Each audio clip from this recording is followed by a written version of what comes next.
Music.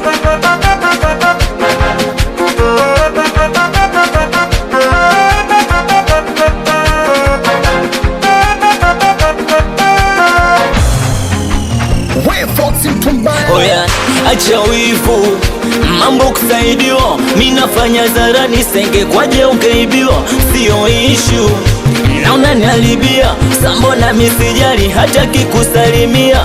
Acha wivu, mambo kusaidiwa. Minafanya zarani senge kwaje ukaibiwa. Sio issue, unanialibia. Sambo na misijali hata kikusalimia. Shida, kuna vitu mpati ndo maana ira kwenye show haumfikishi hona. Basi shida, kuna vitu mpati ndo maana ira kwenye show haumfikishi hona.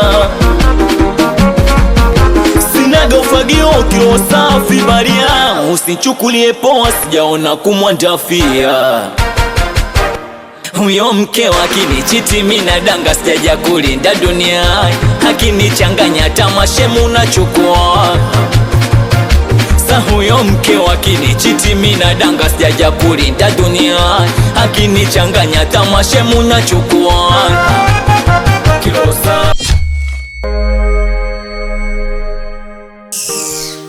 Kwaribiana fundi tu. Wewe umepata jeuri wapi ya kuja kuzima mziki? Watu tuko tuna starehe zetu, tuko tunacheza, tuna enjoy. Umepata jeuri wapi ya kuzima mziki? Wewe ndo DJ? Madam, kama nimekosea mtaniwia radhi. Lakini hii si busara kabisa. Hii sio hekima. Sisi tuna majirani hapa. Na ninyi mmefungulia mziki kwa sauti kubwa sana. Nafahamu kabisa kwamba hii ni starehe yenu. Lakini iweje starehe yenu iwe kero kwa majirani? Nimekaa nje kule getini kule kabisa, nasikia kelele za mziki, kelele, fujo nyumba yote. Hii sio busara. Kesho kutwa tutapata matatizo hapa. Watu tutakao wakimbilia ni hao majirani hao. Sasa hivi unadhani kama tukiwa tumesha wakera watatusaidia? Au watatusikiliza sisi? Hivi unakisikia unachokiongea? Au majirani na starehe yetu vinahusiana nini? Mbona kuna hata mshipa wa aibu? Sisi mziki wetu na majirani umewakela nini? Kama sio kelele wako tu na shobo. Sasa hebu jaribu kufikiria. Ninyi mko hapa, mnakunywa pombe, mnalewa, mnavuta sigara, mnafungulia mziki. Aliyetengeneza hii redio aliwekea vipimo kuanzia 0 hadi namba kadhaa huko mbele. Maana yake alimaanisha kwamba utakiwa ukadirie kiwango cha sauti kutokana na matumizi yako. Jeje, naomba utoke nje. Toka nje! Sawa, mimi nitaondoka lakini mtaniwea Jeje, ondoka!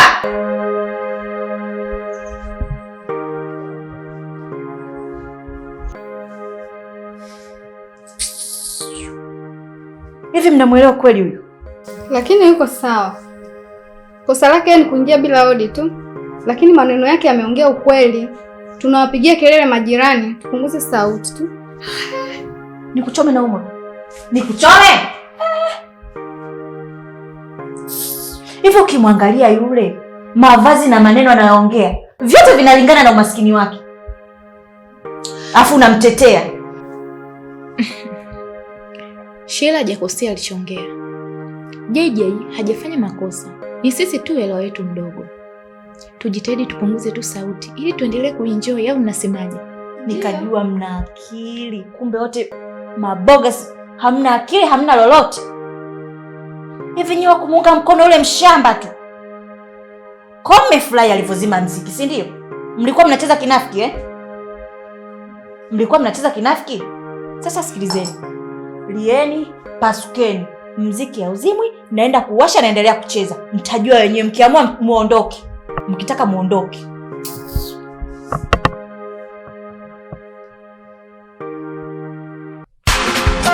Music.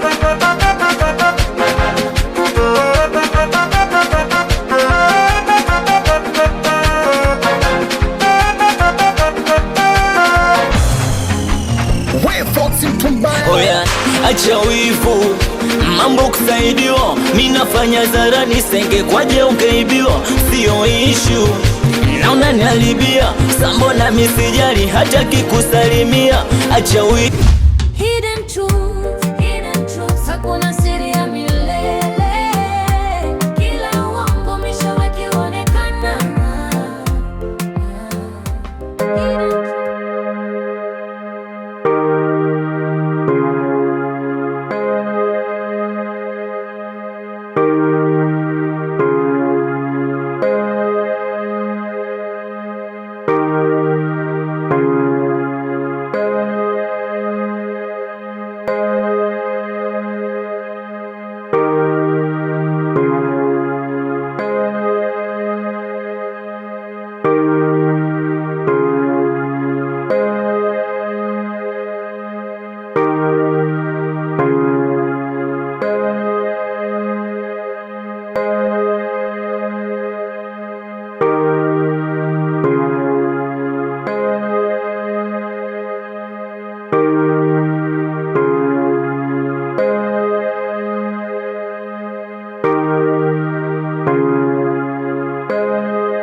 JJ,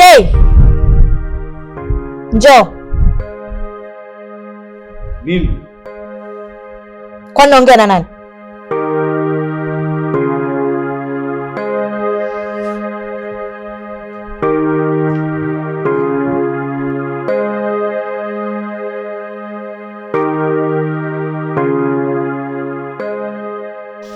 Naam, madam. Keti hapo. Mimi hapo.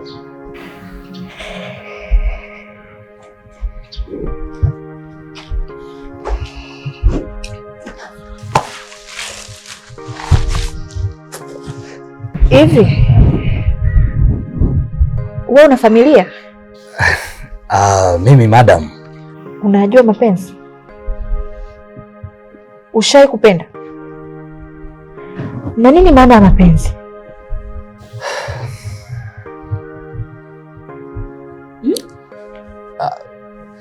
Yani mimi sina experience sana yani mimi sina uzoefu sana kwa swala la mapenzi. Nimekuwa nikiyafahamu sana katika kutazama video na kuyasoma tu kwenye magazeti, lakini kwa asilimia kubwa kuna mambo machache ambayo nilijifunza kuhusiana na mapenzi. Mwandishi mmoja kati ya vitabu ambavyo niliwahi kusoma aliandika kwamba mapenzi ni roho moja inayoishi ndani ya miili miwili iliyoridhiana, na mara nyingi sana anasema mapenzi ni hisia za upendo wa dhati ambazo zinaanzia ndani ya moyo na hatimaye kutawaliwa na akili, jambo ambalo hujenga mazoea ambayo hupelekea mmoja kuumia pindi atakapoamua mwenzake kuvunja mapenzi hayo. Lakini mwingine aliandika kwamba mapenzi ni kanuni ya kidunia ambayo Mungu alianzisha tangu alipouumba ulimwengu, na ndiyo maana akamleta Adam na Hawa na alimpangia kila mtu majukumu yake. Kwa hiyo changamoto tu ni kwamba tunakuwa tunasahau, yani mwanaume anasahau majukumu yake na mwanamke anasahau majukumu yake vile vile. Ukiangalia kwa asilimia kubwa, wanawake ambao walilelewa na babu zetu, maisha walioyaishi ni maisha ambayo yaliwafanya wadumu kwenye mahusiano yao, wazae na wazae sana. Lakini wanawake ambao sisi tunaoa, maisha yale yale walioishi bibi zetu, wao wanayaita utumwa na ukatili, jambo ambalo linawapelekea wasidumu kwenye mahusiano yao na wasizae au wasizae sana. Kwa hiyo mtu wa mwisho aliandika kwamba ni rahisi sana muonekano wa mwanamke kumvutia mwanaume kwenye maisha yake, lakini tabia ndio itakayochagua kwamba huyo mwanamke awe mke au kama chombo cha starehe tu. Sasa hapa katika ujenzi wa familia, wanawake wengi hawako tayari kutawaliwa na wamekuwa viburi. Sasa nikibaki hapo hapo kwamba wanawake hawako tayari kabisa kuwa chini ya wanaume siku hizi. Toka. Ondoka. Si ndio bado tunaanza kikao madam? Kwani mimi na wewe tulikuwa na miadi ya kikao? Hapana, lakini nilikuwa najaribu kutaka yani JJ, usisababishe nikakutwanga na hii glasi.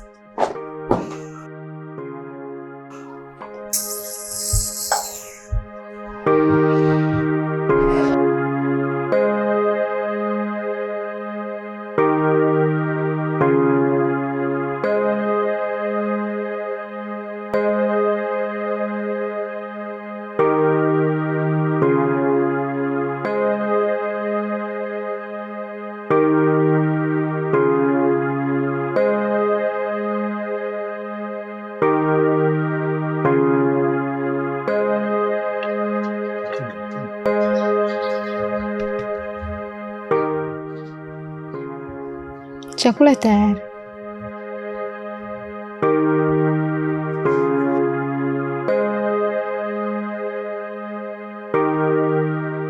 Unaonyesha uko mbali sana kimawazo.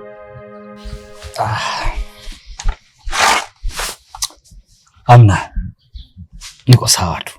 Lakini mbona sura yako haimaanishi unachokizungumza? Ni kweli nina maswahibu kidogo, lakini kwa umri wako siwezi kukuelezea. Ni sawa, lakini muda mwingine usimdharau usimjua. Labda naweza nikawa msaada wako kutokana na maswahibu ambao unapitia.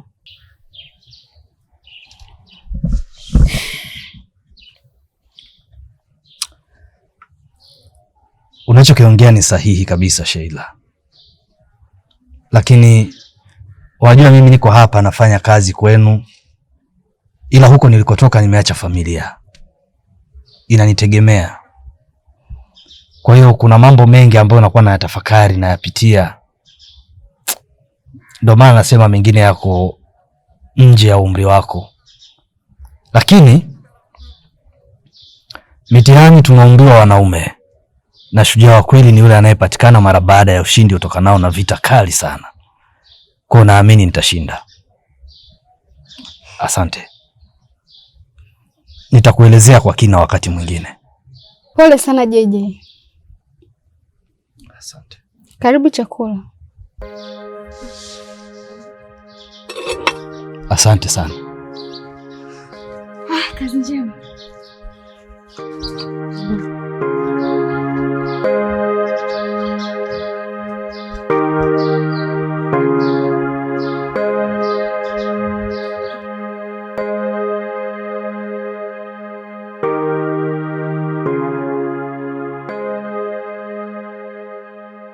JJ, asubuhi kuna vitu uliniambia, lakini sikuvielewa kwa sababu ulianza kunichifua.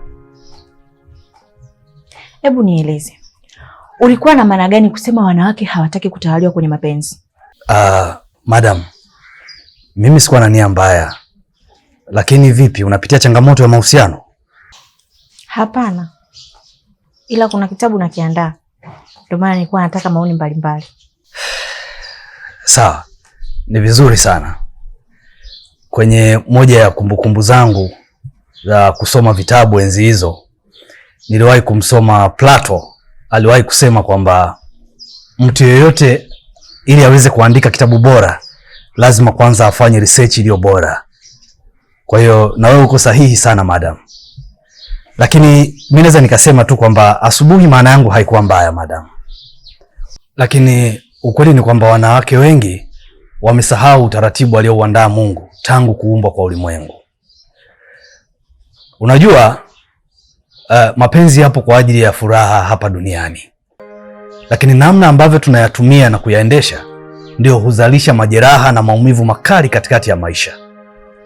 Mapenzi yana uwezo wa kukufanya upone ugonjwa sugu ambao umekusumbua kwa muda mrefu sana. Lakini bado yanaweza yakakupelekea kuugua ugonjwa sugu ambao utakusumbua miaka mingi sana. Lakini mapenzi yanaweza yakakufanya ukawa tajiri, mapenzi yanaweza yakakufanya ukawa maskini. Lakini bado mapenzi yanaweza yakakufanya uwe kichaa.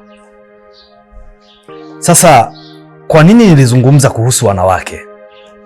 Nilizungumza kuhusu wanawake kwa sababu vitabu mbalimbali vimewaelekeza wanawake kuwa watiifu na hatimaye kujaza upendo au mapenzi ya dhati kwa wanaume. Lakini wanawake wengi sana wamebadilika kwa sababu wanahisi kwamba wana uwezo wa kuendesha kila kitu ambacho mwanaume anaweza kukifanya kwenye maisha yake. Kwa maana falsafa ya mapenzi inasema kwamba mwanaume anapozaliwa anapambana kuanza kuitafuta thamani yake, lakini mwanamke pindi anapozaliwa tu anazaliwa akiwa tayari ana thamani. Kwa mwanaume anafanya kazi ya kutafuta thamani yake, anafanya kazi ya kutafuta amani na furaha katika maisha yake. Sasa mwanamke baada ya kuona kwamba ana uwezo wa kulipa kodi, ana uwezo wa kujinunulia mavazi, ana uwezo wa kuendesha mambo mbalimbali katika familia, basi anahisi kwamba nafasi ya mwanaume haihitajiki katika maisha yake, na hapo ndipo mambo yanapoanza kuharibika. JJ, toka. Madam, bado naendelea kufafanua. Nimekwambia ondoka. Lakini samahani. Wewe.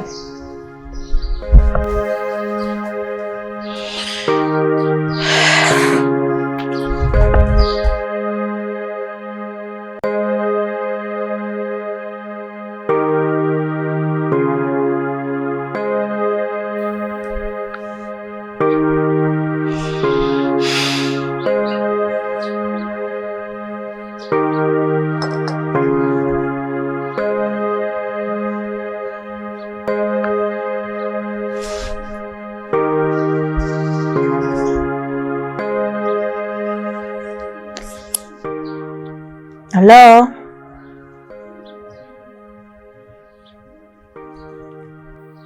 Sina uhakika, ila ngoja nikaangalie ndani ili nikupe majibu sahihi.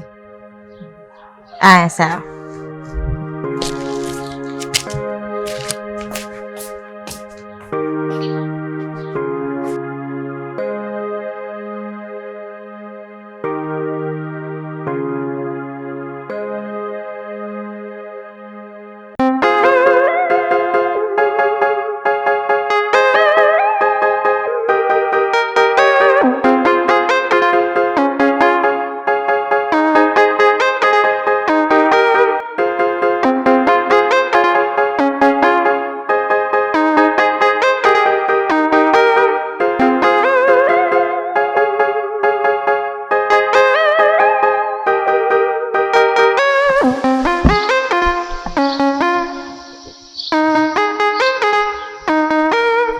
We JJ!